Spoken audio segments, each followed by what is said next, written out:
अगर इस तरीके से मिलता है तो बहुत मुझे लगता है कि वो हर इंसान गौरवान्वित महसूस करता है और इसी रिस्पेक्ट के लिए, इसी सम्मान के लिए हम लोग पूरी लाइफ अपनी जो है कहीं ना कहीं व्यस्तताओं की वजह से पूरा लगा देते हैं, उसके बाद भी शायद इस मुकाम को हासिल नहीं कर पाते हैं।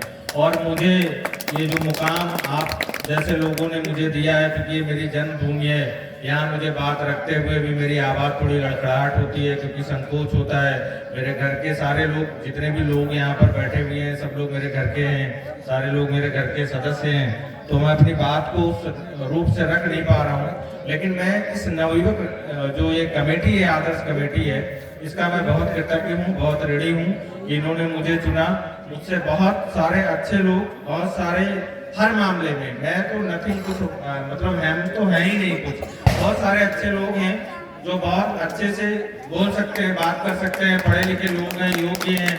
मैं तो कुछ भी नहीं हूँ, फिर भी अगर आप मुझे इस लायक समझते हैं तो I am so happy be part of you, so I have no word explain for in your effort. तो मैं आपके मतलब तारीफ में जो है कुछ कह नहीं सकता हूँ, लेकिन मैं अपनी कहानी के माध्यम से सिर्फ चंद बातें समझाना चाहता हूँ कि मैं कितना कृतज्ञ हूँ। आप सभी लोग इस विषय को लेकर के अवगत होंगे कि भगवान श्री कृष्ण ने इस पे उंगली उठाया है, मतलब सारी गोवर्धन पर्वत उठाया है। तो इस पे उठाने का एक बार कारण पूछा गया, तो हाथ में चूंकि 5 उंगलियां हैं, पहला अंगूठा है, फिर ये उंगली है, फिर अनामिका है, तर्जनी है और कनिष्का है। मतलब ये 4 उंगलियां जो और हैं, ये नाम से विदित होता है कि ये महिला है, और ये अंगूठा नाम से विदित होता है कि ये पुरुष है। तो भगवान श्री कृष्ण ने, जब इंद्र ने बहुत ज्यादा बारिश किया, वज्रपात किया और ज्यादा जल प्रलय हुआ, तो उस प्रलय को लेकर के बचाने के लिए आम जनमानस को अपने हाथों से सवाल किया कि भाई ये बताइए मैं अंगूठे का प्रयोग करूं? तो अंगूठा ने कहा कि प्रभु आप मेरा प्रयोग करें, क्योंकि मैं इन 5 उंगलियों में इकलौता एक मर्द हूँ, बाकी चारों लोग महिलाएं हैं। तो भगवान श्री कृष्ण ने कहा ठीक है भाई, आप वेट करिए, मतलब इंतजार करिए, हम आपको अभी बताते हैं। फिर इससे पूछा कि भाई आपका क्या रोल है, आप बताइए आपका क्यों प्रयोग करें? तो भगवान श्री कृष्ण को इस उंगली ने जवाब दिया कि मैं सारे कार्य को, सारे दिशा निर्देश को इंगित करने का काम करता हूँ। सारे मतलब जो जितने भी कोई भी पूरे ब्रह्मांड में काम होता है, चाहे वो देवगण करे या राक्षस गण करे, सभी को इंगित मैं करता हूँ, इसलिए मेरा प्रयोग ज्यादा उचित है यहाँ पे। फिर इससे पूछा गया भाई अनामिका से कि भाई आपका प्रयोग क्यों करें? तो अनामिका ने बताया कि भाई मैं सारे पूजन के योग्य में मेरी इस उंगली का उपयोग किया जाता है, मतलब शुभ कार्यों में किया जाता है। तो क्योंकि आप आम जनमानस को जल प्रलय से बचाने का कार्य करेंगे, यानी शुभ कार्य करेंगे, इसलिए प्रभु आप मेरा प्रयोग करें। फिर पूछा गया भाई, इससे भी पूछा गया कि आपका क्या रोल है ना? तो इससे पूछा गया, इससे तो इसने बताया कि देखो ऐसा है कि हमारे साथ में 2 लोग सपोर्ट में हैं और इधर से भी 2 लोग सपोर्ट में, इसलिए प्रभु अगर हम कहीं जल प्रलय हो रहा है और रोक रहे हैं तो ये बैक बेंचेज हमारी सपोर्ट करेंगे, मतलब जो साइड में दोनों पिलर है, जो खंबे हैं, ये हमको गिरने नहीं देंगे, इसलिए मेरा प्रयोग करो। लास्ट में इसका नंबर आया कनिष्का का, सबसे छोटी वाली उंगली का। इससे पूछा गया आपका प्रयोग क्यों करें? भगवान श्री कृष्ण ने पूछा, तो कनिष्का ने कहा कि मेरे पास ना कोई महिला होने का वर्णन है, ना कोई पुरुष होने का वर्णन है, ना कोई इंगित करने का वर्णन है, ना कोई निर्देश देने का वर्णन है, ना कोई शुभ कार्यों का वर्णन है, ना मेरे कोई सपोर्टर आसपास खड़े हुए हैं। मेरे साथ सिर्फ मेरे माता पिता और उनके बताए हुए मार्गों का और उच्च शिक्षा का अनुसरण करता हूँ। इसलिए प्रभु अगर आप चाहें तो मेरा प्रयोग करें, मेरे माता पिता के आशीर्वाद के सिवा मेरे पास कुछ भी नहीं है। तो भगवान श्री कृष्ण इस बात से बहुत प्रभावित हुए और उन्होंने इस कनिष्का उंगली पे ही गोवर्धन पर्वत धारण किया हुआ है। आपके घर में अगर ये फोटो है, पिक्चर है, तो आप देखिएगा श्री कृष्ण जी इसी उंगली पे जो है गोवर्धन पर्वत धारण किए। क्यों? क्योंकि भगवान श्री कृष्ण ने बताया है। इसका कहानी सुनाने का सारांश सिर्फ इतना है, क्योंकि जो हमारी यूथ है, जो नई जनरेशन है हमारी, मैं अक्सर बहुत सारी चीजें देखता हूँ, आजकल सोशल मीडिया है, उसके भी बहुत अच्छे पार्ट होते हैं। मैं बहुत चिंतित भी होता हूँ, व्यथित भी होता हूँ कि मतलब हमारी जो नई जनरेशन है शायद किसी और मोड़ पे जा रही है। लेकिन अब आप कहेंगे कि ये सब मैं उपदेश 2 मिनट के लिए क्यों दे रहा हूँ? इसका एक कारण है कि अगर हम बदलेंगे तो युग बदलेगा। एक सेंटेंस है, कहावत है, स्लोगन है। तो हमको अपने आप से बदलाव करना होगा और आप हमेशा अच्छी चीजों को अडॉप्ट करिए। अगर आप मैं जितने भी यहाँ पे जनमानस हैं, जितने भी हमारे आम ग्राम बसपा के जितने भी हमारे चाचा बाबा दादा भाई बंधु जो भी लगते हैं रिश्ते में, कुछ ना कुछ है हमारा कनेक्शन। पूरा लगे तो माफी चाहूंगा कि 15 वर्ष के नीचे के लड़के को किसी को भी एंड्रॉइड मोबाइल ना दिया जाए, भले ही वो कितना भी पैसे वाला क्यों ना हो। ठीक है, तो मेरा ये एक अपील है, निवेदन है, गुजारिश है, क्योंकि इसका आने वाले टाइम में बहुत ज्यादा दुष्परिणाम देखने को मिलेगा।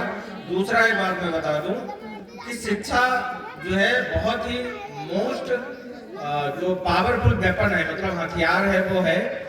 शिक्षा का मतलब ये नहीं है कि आदमी नौकरी करेगा, आदमी बिजनेस करेगा, आदमी जो है जॉब करेगा, आदमी डॉक्टर मास्टर वकील या कुछ भी बनेगा, ऐसा कोई मैटर नहीं करता है।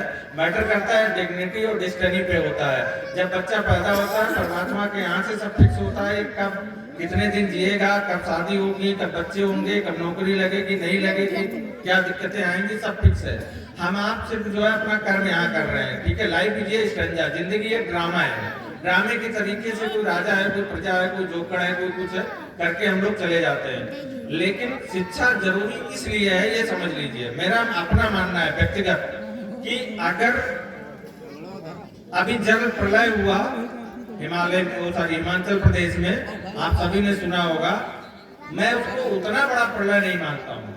अभी ट्रेन हादसा हुआ, बहुत सारे लोग मर गए, मैं उसको भी उतना बड़ा हादसा नहीं मानता हूँ। 10,000, 20,000, 30,000, 50,000 लोग मर गए होंगे। लेकिन अगर शिक्षा का हनन जो होगा तो इतना बड़ा प्रलय होगा जिसकी कल्पना आने वाली जनरेशन भी नहीं करेगी, आने वाली पीढ़ी भी नहीं करेगी। तो इसलिए कृपया ये जरूरी है, और सभी मेरे अभिभावकगण लोगों से अनुरोध भी है। दो ही बातें में मेरा ये सारांश था। एक तो आप अपने माता पिता के बताए हुए मार्गों का अनुसरण करें और उनका सम्मान करें। तो जिस अवस्था में जैसे भी है, जो भी है, वो आपके लिए जो है फिट है। अगर आप उनका सम्मान करते हैं तो भगवान श्री कृष्ण की तरीके से कोई ना कोई आपको मिलेगा जो आपको धारण करेगा, जो आपके लाइफ को ग्रोथ करेगा, जो आपको उठाने का काम करेगा।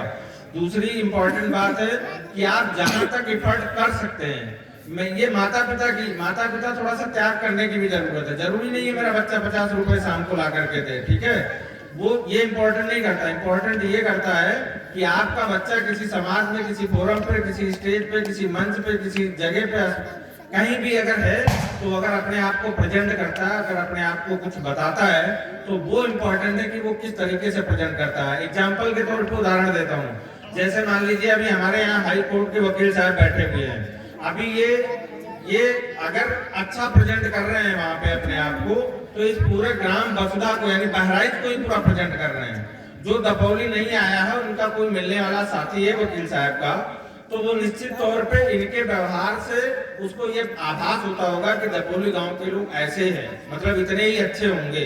क्योंकि अगर कोई भी इंसान, अगर आप कहीं जा रहे हैं, गुजरात, महाराष्ट्र, कहीं भी जा रहे हैं, अगर आपका व्यवहार अच्छा है, वाणी अच्छा है, अगर आपकी बातचीत का तरीका अच्छा है, तो आपको यही बोला जाएगा यार उत्तर प्रदेश के लोग बहुत अच्छे हैं। और अगर हम उसमें जाकर के वहाँ कुछ गड़बड़ करते हैं ना, तो कहेंगे उत्तर प्रदेश के लोग बहुत गड़बड़ है। जबकि सारे उत्तर प्रदेश के लोग गड़बड़ नहीं है, एक दो लोगों ने गड़बड़ किया है, लेकिन महाराष्ट्र वाले की धारणा हो जाती है कि उत्तर प्रदेश वाले गड़बड़ है।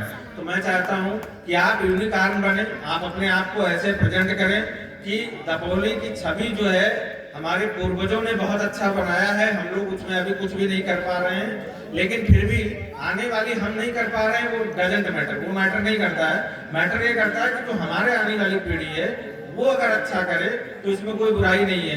क्योंकि एक बात समझ लीजिए, कोई जरूरी नहीं है कि जितना काम आप कर रहे हैं, हो सकता है आपका बेटा उससे ज्यादा काम कर जाए, आप नहीं कर पाएंगे, उसका बेटा कर जाएगा। तो ये बहुत इंपॉर्टेंट है। और इसी के साथ मैं समय ज्यादा ले लिया, इसके लिए माफी चाहता हूँ, सारी पाराल जाए। बाकी मैं फिर गाड़ी को विराम दूंगा और बैक को होस्ट पवेलियन करूंगा, माइक को। और फिर एक बार मैं इस आदर्श कमेटी को बड़ा कृतज्ञ हूँ, बहुत ऋणी हूँ और सदैव रहूंगा कि आप मुझे इस बाबा देवकीनंदन के खानदान में आपने मुझे इस लायक समझा। मैं सत बार आप सभी को नमन करता हूँ और अभिनंदन करता हूँ, और प्रभु से कोशिश करूंगा और माता रानी से के दरबार में हूँ। मैं वैसे तो हमारा गांव बहुत ही सपोर्टिव है, धर्म के कार्य क्षेत्र में बहुत ही सपोर्ट करता है, लेकिन मैं एक बात अपने सारे पदाधिकारी को माता रानी के आश्वासन से माफी चाहते हुए बोल देना चाहता हूं कि आप इस कार्यक्रम को चलाइए, और अगर इनकी कृपा रहेगी, किसी भी प्रकार की दिक्कत अगर आएगी, so we will 24 hours support to all type issue. ठीक है, मैं हमेशा 24 आवर्स आप लोगों के साथ हूँ। किसी से कुछ आप अपना धर्म निभाइए, हमें नहीं कहते ना निभाइए, लेकिन अगर कहीं से कोई दिक्कत आर्थिक अगर लगता है तो आप प्लीज जरूर मुझे बताइए। धन्यवाद।